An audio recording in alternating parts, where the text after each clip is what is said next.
So, approach 2, remember we said we wait for price to react at a higher time frame point of interest. Yeah, let's say this is the higher time frame point of interest. We have this one as a higher time frame POI, and then we also have this one as a higher time frame POI. Yeah. Remember I told you this higher time frame POIs, you're going to choose them from swing highs. So make sure you choose that unmitigated order block, or that unmitigated wick, or that imbalance fill. Get it from a swing high or from a swing low. You get? So let's say price is like here. What we want to see is price coming here, and like if it taps here into the higher time frame, it gives us a swing high and swing low on the middle time frame of that higher time frame, like this. Then on the internal time frame of this other time frame, like I'm going to show you, it gives us a valid range, and then for this strategy, for this approach, you take 1 to 5 is good. 1 to 5 you can achieve it. It's achievable with this one, because it would be like a very long distance from for price to come here and all this. So the reaction could be big enough if it's coming from this small zone here. So the other factor to consider is the premium and discount. So if let's say your higher time frame point of interest is here, yeah, you will pull your Fibonacci. You pull your Fibonacci from here, this high that has a higher time frame POI, to the low where the whatever started, the retracement started. So you pull it from here to this low here, yeah, and then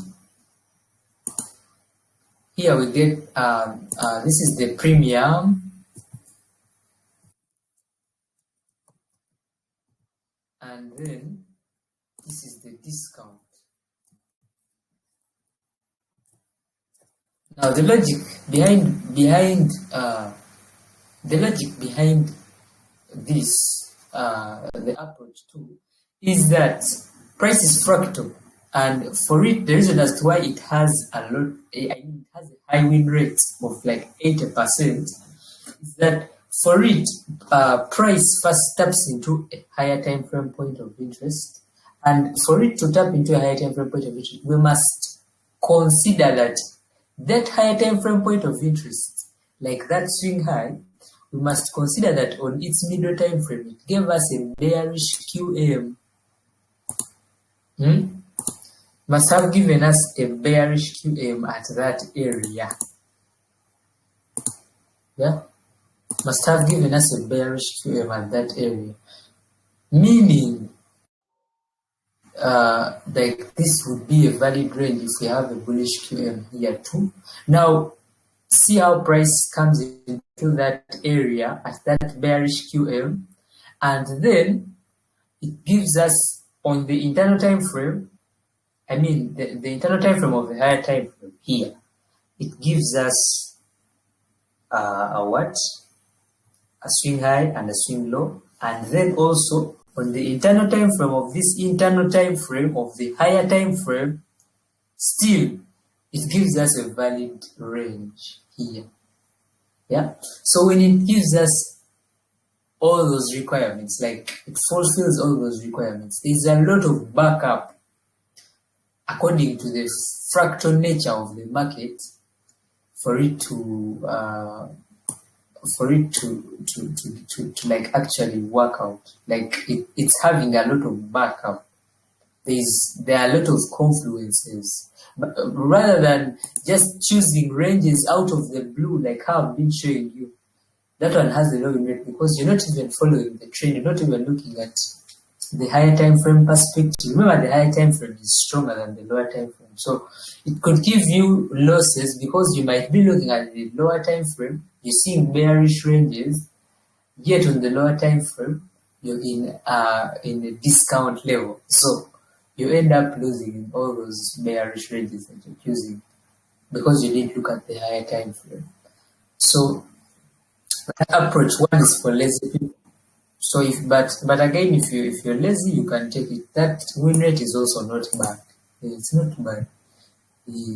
So this is what you do, and even if it's this higher time frame, now if this lower time frame is not valid, price is just going to, like, if it's not going to work, price is just going to come and do this. It's just going to break through it. So you mark these POIs, but then when price comes and goes through it, you just delete it. For you, your role is to sit,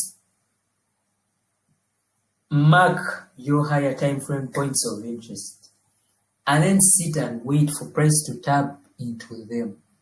When you see that price has tapped into it, you start stalking that area and see, are we getting our confirmation? Like, are we getting a range? Like, while price is at that area. So if the higher time frame point of interest will not hold, of course price will just do this and go. Now let's say it has gone through this and then it has come to this one. You still have this. You still have this. Price comes and then it taps into the what? The higher time frame point of interest. You get a swing high, swing low. On the internal time frame of this other time frame, you get internal range liquidity, like you get a valid range. Then you're validated to what? To sell, like 1 to 5. But again, you don't forget the what? About the premium and discount, whatever logic. Now the other thing is that even if it's not the first high that has happened here, even if there is another high that has, like, another swing high, swing low that has happened, like at around this area here, like this. For as long as price is above, as long as price is within the premium level, you can do whatever you want. You can, like, get any valid range that shows up in this area within this zone of the premium. You can sell. Now let me invert my screen for the bullish example. Now for the bullish example, you will be choosing on the higher time frame. You will be choosing swing highs. I mean swing low. That you will be choosing swing low. Then you wait for price to come, tap into the swing low. The higher time frame point of interest. Make sure that there is a bullish QM here. Let me also mark this one here.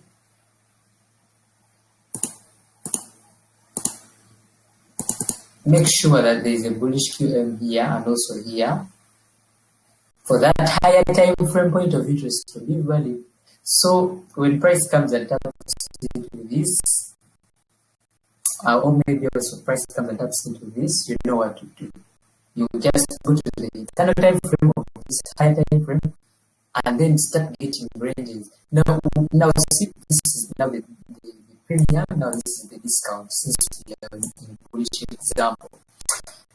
If price ever exceeds this line that separates the discount and the premium, and then starts forming other bullish ranges side up, that is risky. I would only want you to take those ranges in between this. So that's the fractal nature of the algorithm. That is what it does. What will happen on the higher time frame will happen on the lower time frame. What will happen on M15 will happen on M5, it will happen on M1, it will happen on the 30 seconds time frame. You get? It will happen on all those time frames. See, it could, like whatever happens on 1 hour will happen on 1 minute, will happen on 30 seconds, will happen on 5 seconds, 1 second, things like that. So let's get the examples. I'm going to start with this example.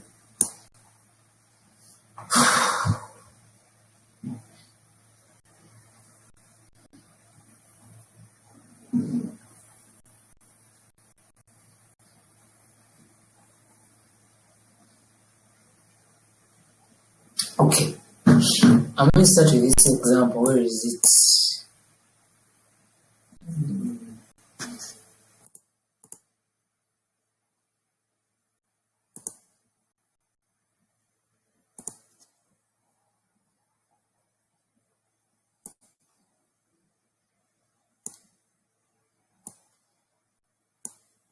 Okay, we have this one. Price is inverted. Now we had this one. You can see this is a swing low, right? So when price tapped into this, this is a swing low on H1, and you know the time frames to use. You saw them in the book and how to use them and all that. But we are going to go over it again.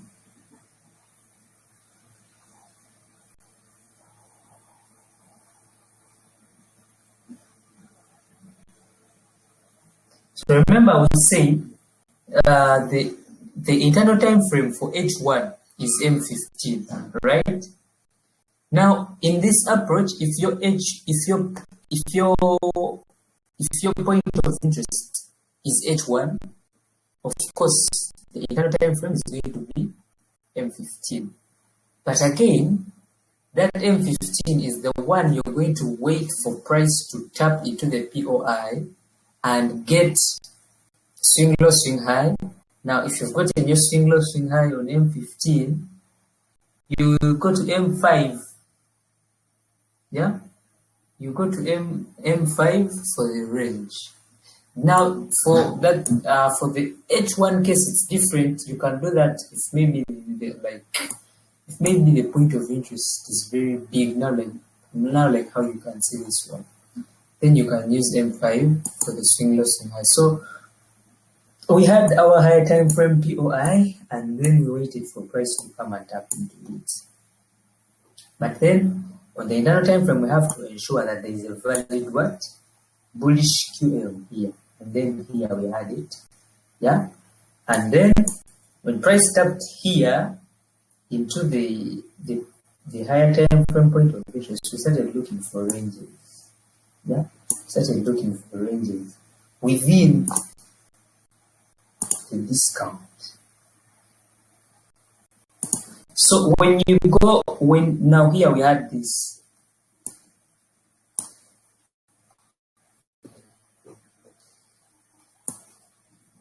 When you go to the lower time frame, you can see this was a swing low, swing high, and then on the M5,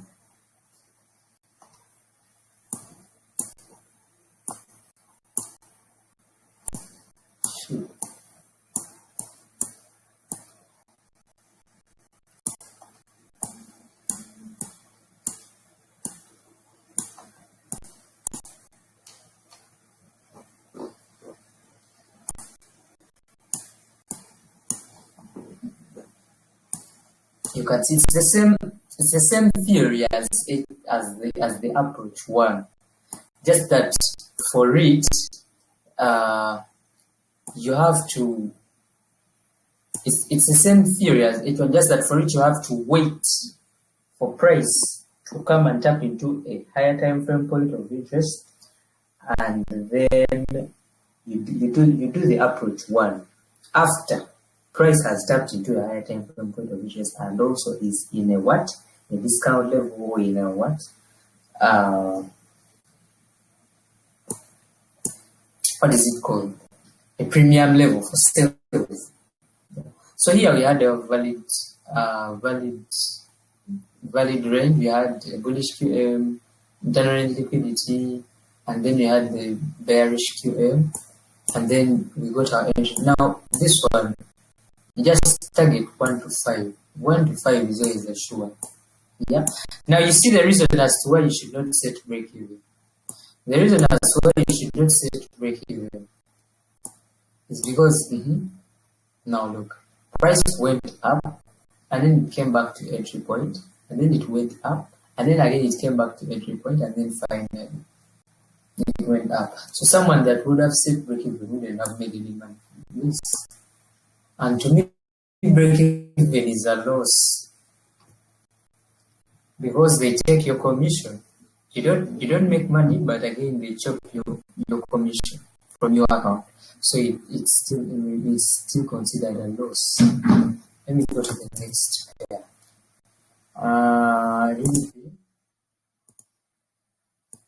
This one was last week.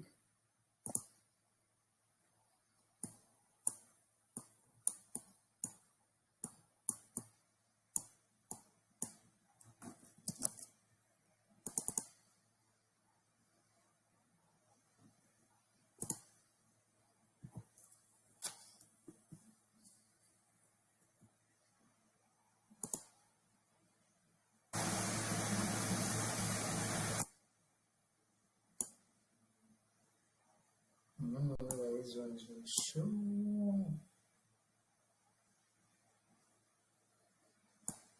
You can see. I don't know.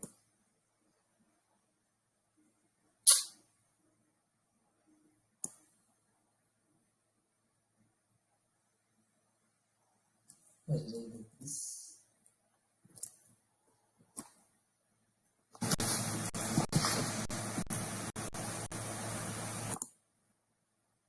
Here's an example from last week.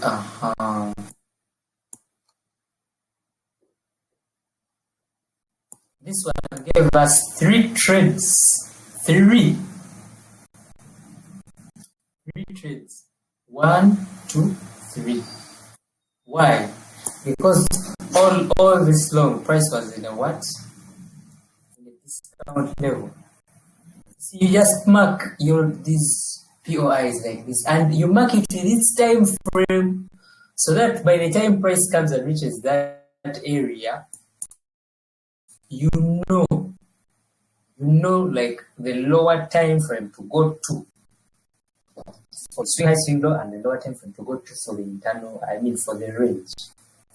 So you just mark it like this, and then you wait patiently for price to come and tap into it. So now this one, it was H4. Yeah, it was H4. Now what was this one? H4 here. For approach 2, by the way, you don't say, well, I'm going to take the you don't ignore like the new swing highs and swing lows that complete from. Just go and mark whatever that hasn't been mitigated yet. Anything that has not yet been mitigated, but as long as it was formed for a reason, and it was left unmitigated for a reason. That is why price will come back anytime for those people. Yet, you see, price could go up and all that, but then it still comes back to that zone, whether which day or now you see this one was created in January, but then price came back at the end of February. So all those POIs have reasons why they created. Now this one on H4, it was the imbalance field on H4. So you go back, you go to H1, and then you make sure you have your swing high here. Your bearish QM. That one is the password for the higher time frame POI. So we see we have it here, the bearish QM, and then after price tapping into this, we know that okay, now we are going to go to M15 for what? For the range. For the swing high, swing low. Now for this one, we had the swing high here, the first trade. We had the swing high and then a swing low here. And then you go back to M15. I mean M5, because you've now got a new swing high and swing low on what? On M15. So you go to M5, the internal time frame for M15 and C. Do we have a valid range? Yeah, we had it here. We had a bearish QM, a bullish QM, internal range liquidity, and then your point of interest. The price here slightly above this, and then this 1 to 5. 1 to 5 is good for this. So be good. Now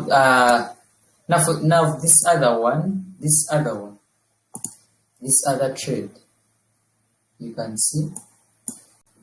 Now for this other trade, for it, what confirmation? I mean, what was the higher time frame for this one? For this range, there was a range that was formed here, but it was formed on.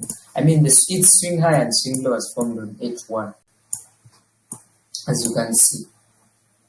Swing high, swing low. Then on the lower time frame, I mean its internal time frame, you come and get this: a bearish QM, a bullish, and then internal range liquidity, and then you go in. Now, but for this one, I don't see any internal range liquidity. No, wait. This is the QM. This one I don't see any internal range liquidity. It means I used another thing, and I don't want to confuse you. I used another range type, and I don't want to confuse you. So this one we shall not consider it. So okay. So we had this first trade, and then we shall consider this one as the second trade. We had a swing low, I mean swing high, swing low. The POI here was the unmitigated weak here. So we go back to M5 and see. We have a valid range. Yes, we had a valid range here. We had a bullish QM here, internal range liquidity, and then a bearish QM, and then we got in here, and then we sold 1 to 5. So I've forgotten to mark the words, the whatever. This is how you should mark the words, for the discount and the premium. I told you, from the area of interest, like from the point of interest to the area where the retracements like starts from, to come back to this area. That is where you mark that this is my premium, this is my discount. And you can see, as soon as price reaches the discount, see, these things are calculative. Yeah, you have to calculate. This is 50%, this is also 50%, and you can see, as soon price came, tapped into H4, came here, like it tapped at the 50% level, and then it reversed immediately. So do you think that happens by mistake? Or do you think that happens randomly? There is a reason, and you should know. Yeah, you should know why. So that is it. That is it for those ones. Yeah.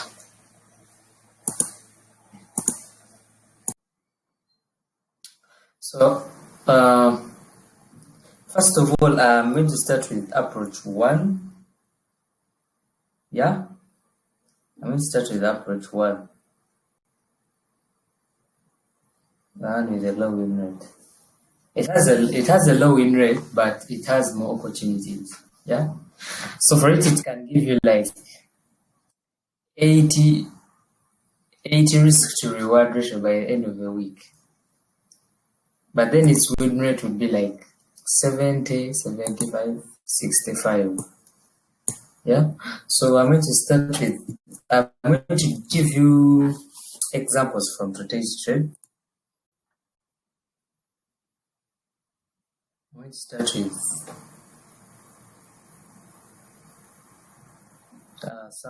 some of the trades good today.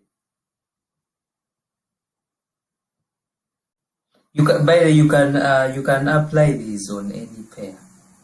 Yeah, you can apply them on any pair that you want.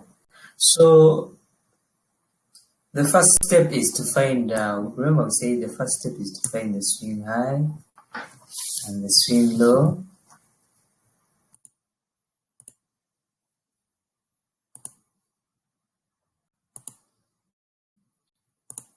First step is to find the swing high and swing low. Then the second step is to find the range on the lower time frame.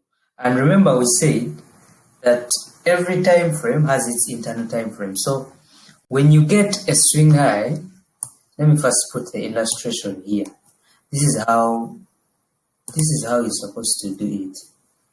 When you get a swing high, yeah, according to the 3 candlestick pattern formation, when you get it like that, and then you also get a swing low like this, here I want to sell. So the swing high, this one, then you should pay even more attention. The swing high comes first. If you want to sell, of course, the swing high comes first, and then the swing low comes last. Then, if you want to buy, the swing high will come first.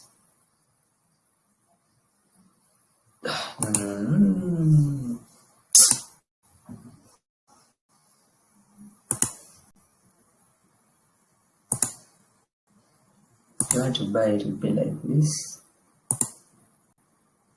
and then like this. Yeah, so this is what we'd have on our higher time frame. Like, you're the one that chooses the higher time frame.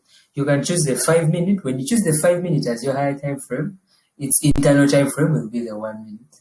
If you choose 15, the internal time frame of 15 will be 5. The internal time frame for H1 will be 15. And then the internal time frame for H4 will be H1. Then internal time frame for the daily will be H4. So it depends on what you choose as your higher time frame. So when you want to sell, you need to just see this swing high and the swing low, and the swing high if you want to buy. Yeah, but again, this exists, and what makes it valid for us to expect to sell from like this area is that this area should have a higher time frame point of interest. It should have a higher time frame point of interest, and then also internally it should have a bearish QM, a bullish QM, and internal range liquidity, like you saw in the book. Then even this one, internally, it should have a bullish QM, internal range liquidity, and a bearish QM. Then you what? Because we know very well that on the higher time frame, a swing high is a bearish QM on the lower time frame, and on the higher time frame, a swing low is a bullish QM on the lower time frame. So if all those rules are met, you go back to the higher time frame and choose your higher time frame point of interest. When you see the higher time frame point of interest, then you go back to the lower time frame and refine it. Make sure you find a refinable point of interest that makes sense on the lower time frame. If you don't find it, you just ignore that swing point. So the other thing to consider is the order flow. You saw in the book that order flow is a series of mitigation. So sometimes these swing highs or these swings, if they have not transferred money, or if there is no mitigation of that exact swing high or that exact swing low where you want to sell from, it could have a high chance of being an inducement too. Yeah. So the other thing is that swing low or that swing high must have taken liquidity. Like that thing I sent in the free group, it must have taken certain liquidity before it creates its own liquidity that has to be taken. So I'm going to start with a AUD USD. Here we have AUD USD. You can see on the higher time frame, we have a swing low. You see the 3 candlestick pattern formation, 1, 2, 3. That is just swing low. And another thing is when a swing low and a swing high form, now like you see here, this swing low and this swing high formed, but then when also this one formed, I think this one gave us the right rules here. But then there could have been a problem of maybe the liquidity was taken before tapping into the POI or whatever. So when a new swing low, let's say we've been concentrating on this swing low. When a new swing low forms, when this one is still here, you shift your attention from this swing low and you put it to this one. Yeah? You shift your attention from that swing low, this one here, and then you shift it to the next. Yeah? So here we had a swing low and a swing high. So what's the internal time frame? It's the M5. And then on M5, what do we see? What do we see on M5? On M5, we have a bearish QM here, and then a bullish QM. You see, a bearish QM, we know its rules, right? It must sweep a high and then also sweep a low. That is when it becomes a bearish QM. Then a bullish QM, it first stop hands down, it sweeps this low, see, and then also it sweeps this high. So the lows and the highs are determined by the 3 candlestick pattern formation and all that. You don't need to see a Simanya break of structure.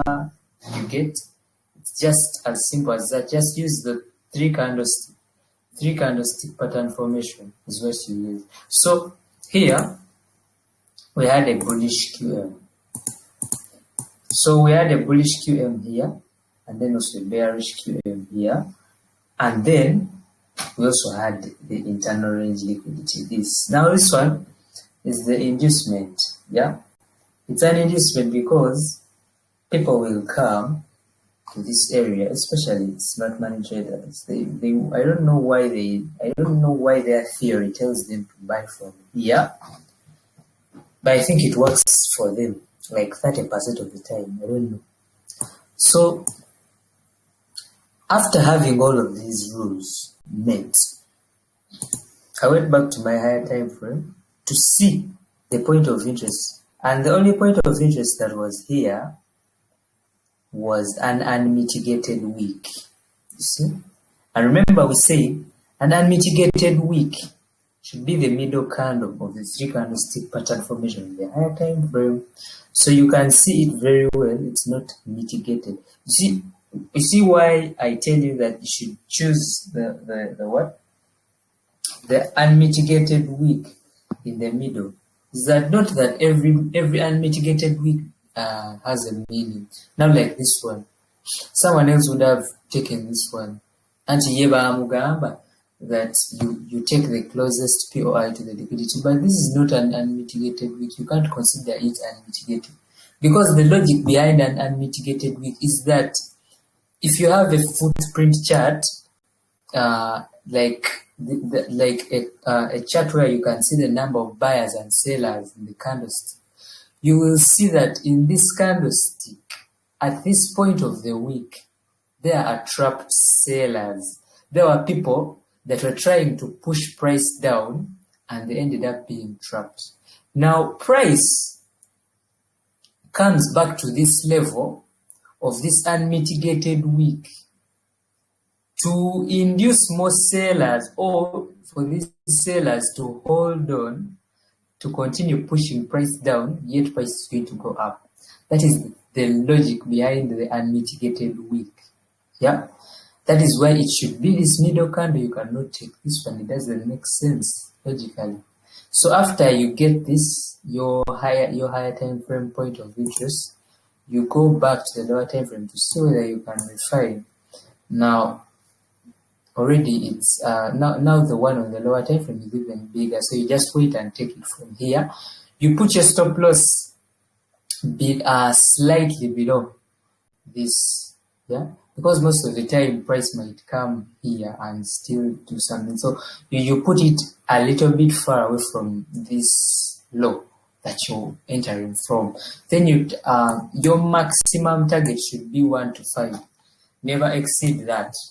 And for me, I just recommend you to just stop at 1 to 4. Yeah, you can stop at 1 to 4. It's enough, because if you can get 10 other trades at 1 to 4, that's already 40R. You get? Yeah. So let's go to the next.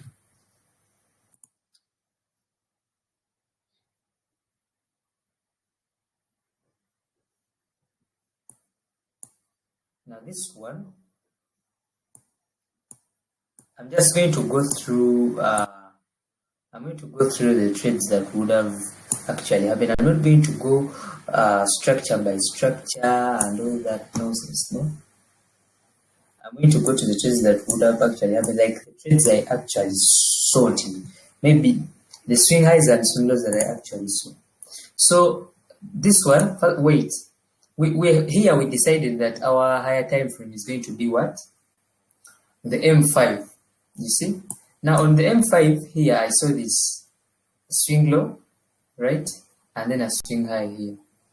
Now we go back to the lower time frame and see what was there. Now, do you know why I didn't take this trade? Because, look,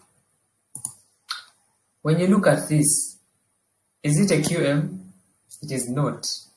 Why? Because a QM, the rules of a QM, at the QM, the bearish QM should first sweep this high, like it first stop hands this high, and then it stop hands and low. Now this other high was not taken out, meaning this is created the what? The bearish QM. You get? So if this is what created the bearish QM, then where is the bullish QM? It's here. Yeah, this low was taken, and then also this high was taken. But then, what makes a range valid? Internal range liquidity. Where is the internal range liquidity here? It's not there. So if one rule or one confluence is missing, you don't take a trade. And you can see how price just did this, because price is attracted to liquidity. Now, if the liquidity is not there, what is price going to do here? Like, who are they going to trap? Who are they trapping? No one. So when you see that there is no internal range liquidity, you wait and move on to the next. Just be disciplined. Yeah. So here, AUD card gave me 2 wins and 1 loss. Yeah. 2 wins and 1 loss. So we had, so here, let's start with this one. You can see very well that this is a swing low, you see, and then a swing high here. That's the first step. See your swing high and swing low, or see your swing low and swing high. Then go to the internal time frame and look for a valid range. Yeah, because so this is the internal time frame for M5. We had a bullish QM. You see, this low was taken out. Look at that 3 candlestick pattern formation. This high was taken out, and then we had this internal range liquidity. You can see this curve low here. You see, look at it clearly. That 3 candlestick pattern formation. This is a low within a bullish QM and a bearish QM. It's in between, meaning we have liquidity here that price is going to be attracted to. So price, like, it's very simple. So after getting your valid range, you go back to the higher time frame and see. You'll be like, what is the closest POI to liquidity, just in case there are 2 POI. Now you can see why I tell you to choose the POI that's closest to liquidity, because if you choose a POI that's far away from the liquidity, price is going to just tap into the POI that is closest and leave you. Yeah. So look at this. Here we had at this area we had, look, this is the swing low, this is the swing high. So the liquidity is around here. Now this is the closest POI to the liquidity, the unmitigated order block. And then there's also an unmitigated wick. You can see it here. Now when you sit and wait for the unmitigated wick, maybe because you want a tight stop loss and all that, you're not going to make money. Like, price is just going to leave you. So price tapped into the what? The unmitigated, I mean the unmitigated order block. Then you go to the lower time frame and refine. Now this one, now you can see here, still the same thing. Swing high, swing low. Yeah? Swing high, swing low. You go to the internal time frame. Very simple.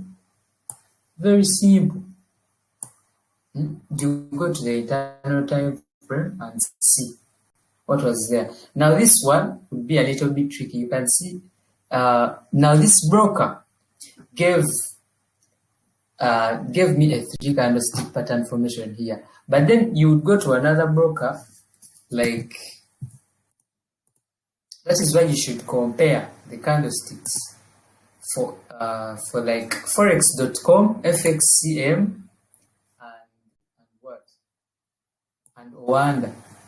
You should make sure that at least one broker is giving you the same candlestick, the same candlesticks. Where did I even see it? AUD. At least you make sure that at least 2 brokers are giving you the same candlesticks before you can take the trade. Now look at this one. Just take into consideration the what? The 3 candlestick pattern formation. See, even this one gave us a 3 candlestick pattern formation. See this 3 candlestick pattern formation, and even this one here, 1, 2, 3. Yeah. So this was our QM, the bearish QM. Be critical with the candlesticks. Yeah. Be critical with the candlesticks. That is where the logic is. So we had the bullish QM here. It's here.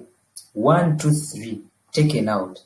1, 2, 3 taken out. That is a bullish QM.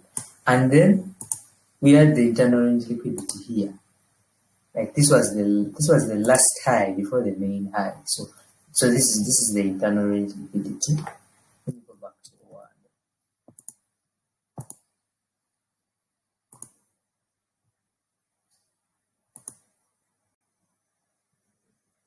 So when you have all those things, you go back to the higher time frame and look for the POI that's closest to the liquidity. Now on this one, the only POI we had here was the unmitigated wick. Yeah. So we went back to the lower time frame, and within there's something else that I want to show you. We had this, and then on the lower time frame, you go to the lower time. When you go to the lower time frame, make sure you refine. But also, as you're refining, choose a point of interest that is closest to the liquidity. Yeah, you choose the point of interest that is closest to the liquidity in the lower time frame that you're refining from. So here we refine to this. Yeah, and our liquidity is present. And then we got tagged in, and then yeah, that is a 1 to 4. Now this other one was my own mistake. Let me show you how. Because look, we had this, the swing high, swing low, and then going to the lower time frame. Look, someone else would get confused with this one also. Now, here we had the what? Here we had the bearish QM. We also had the internal range liquidity here. You can see the 3 candlestick pattern formation. But then here, we had this law was taken out, even this law was taken out, but then there was no high to take out. I hope you all can see. There was no high here that was taken out, meaning that if this was to be the bullish QM, then there was no internal range liquidity. See? And then I got this loss. So you have to be careful. So let me give you one more example for this one, and then I go to the next one. I think I'll give you like 2 more examples. So this was AUDNZD. All of these trades that you did. So far, how many trades have I showed you? I think over 4. I don't know. But you can just make your target R like 10R. When you make your 10R, you go and sleep or you go and do other things. You're not supposed to die on the chart and you be on the chart like as if they are going to pay you for being on the chart for a long time. So here we had this. You see, by the way, when you're on the chart for a long time, you're going to mess up. You start seeing things you're not supposed to see. So you're supposed to just say, like, maybe make this my target. Maybe I'll target 10R. 10R is too much. Most people it takes them like a week to even catch such. So when you catch that and then you make like 5% per day on your funded account, then that is very fair. So here we had a swing high and a swing low, and then we dropped down to the lower time frame. Yeah. And then on the lower time frame, take note of the 3 candlestick pattern formation. Yeah. Now here we had this. You can see these 3. Do you see these 3 candlesticks here? Do you see these 3 candlesticks here? This is a high. So it was taken out by this. Make sure that that high that is being taken out is very close to the high that has taken it out. Or that low that is being taken out is very close, like this. You're not going to just choose, like, you're not going to just say that this was the QM because it took out this one from this side. No, it should be very close like this. If it takes out this high, it also takes out this low immediately. That's how close it should be. Yeah, the QM. So you can also see that there is order flow, like there is mitigation. You get? There is no way you can be uncomfortable to take it. Now, we have the bearish QM. We have the internal range liquidity. This is the last high before the main high. So this is this. You can call it internal range liquidity, structure liquidity, whatever it is.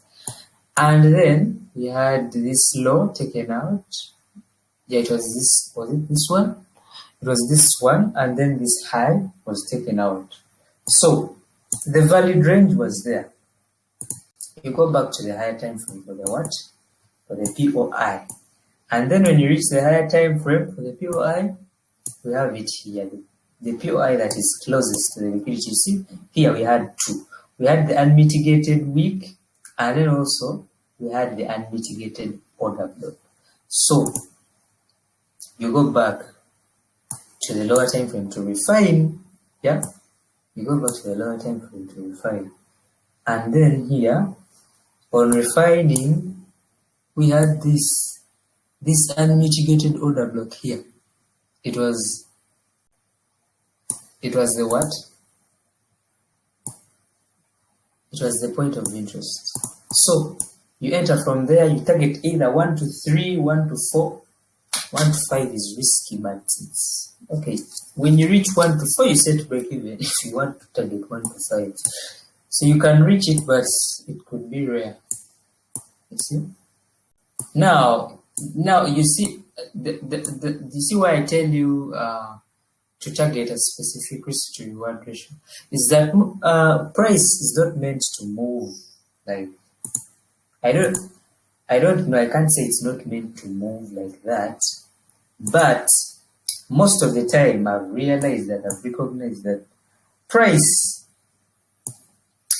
will not move from zone to zone, or it will not move from internal range liquidity to external range liquidity. So most of the time when people are targeting, they are targeting here, price will come and then do this and then go up. Because most of the time, now it could be taking out just liquidity so that it can go.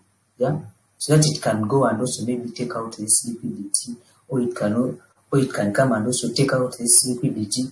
Now it's not going to come and take out this one when there is more liquidity this side. So that is why you can just target a specific risk to reward ratio, like 1 to 4, 1 to 3. Yeah. Because now take a look. If you're here, you're waiting for 1 to whatever, 1 to 6. It's going to come back, either hit your break even or stop loss, and it's going to hit your stop loss. Because for me, I don't encourage people to set break even. Break even is for women. Only women are allowed to set break even. But if you're a man, you're not allowed to set break even. So, Euro USD. Euro USD gave us this. Now this one is going to show you the importance of putting your stop loss slightly above. Yeah. Now here on Euro USD, we had this. We had a swing low. We had a swing high and a swing low. There is mitigation. It's order flow. Yeah, it's the same thing. So we drop down to the lower time frame to see, do we have a valid range on the lower time frame? Yes. What is it? The bearish QM, this high taken out, this low taken out, and then a bullish QM, this low, this high taken out, and then the internal range liquidity. Look at the candlesticks. Look. Where is the internal range liquidity? It's here. Look at this 3 candlestick pattern formation. This candlestick violated this candlestick's high. So this one becomes the swing high. You can see clearly. So this one becomes the swing high. And then you go back to the higher time frame to see what is the closest point of interest. And here the closest point of interest was this, the unmitigated order flow. But then you go back to the lower time frame to refine. You go back to the lower time frame to refine. You see? And then after you get your refined point of interest, you can sell. Now you can see the advantage of putting your stop loss slightly above. And then this one was even helpful because there's no broker that can allow you to set a stop loss that is below 1 pip. Now, of course, you have to put this as 1 pip or 1.1, 1.2, whatever it is.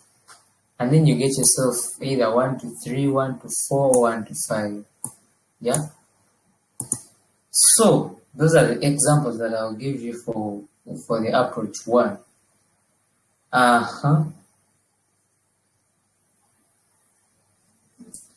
So, I'm going to approach 2. And approach 2, I'll give you 3 examples, I think. So approach 2, first of all, let's start with the illustration. You guys, you should first ask where you don't understand.